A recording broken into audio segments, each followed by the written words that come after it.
Pro Football Weekly has draft video profiles of the top 250 players in this year's draft. But we're going to focus in a little more on the top 32 leading up until April's draft. Starting with number 32, we'll do one each day. Now 32 on your list, Janoris Jenkins, the cornerback. We know he went to Florida, kicked out, then North Alabama.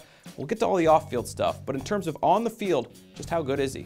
Well, Adam, had he declared last year, I think he would have been the most talented cornerback in the draft, even more so than Patrick Peterson. That's how talented of a football player he is. He can play man coverage, he can play zone. I think he's got outstanding instincts. As a pure football player, I think he grades out very clearly as a first-round pick.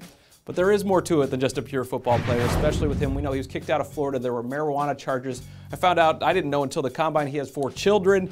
You know, it's just all sorts of things that go into it. How much is all that stuff, all the off-the-field stuff, going to affect his draft status? Well, as Bill Parcells often said, he's got more red flags than a May Day in Moscow. You didn't mention, there's speculation that he may have more than 4 kids. He also had a number of shoulder surgeries, so when you really add everything up, you know, he's going to be off a lot of boards. I've talked to 6 teams in the last 2 weeks.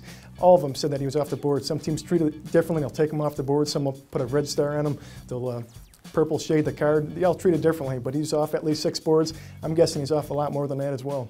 When it comes down to it, though, talent often wins out, and people overlook some of these things. Just how high do you think it'll go? Where do you see him ending up in the first round, I would assume? Well, the Bengals have 2 first-round picks, and they've shown they've been willing to take Perfect chances. Case, yeah. So there's still a chance to go in the first. I think somebody could do it.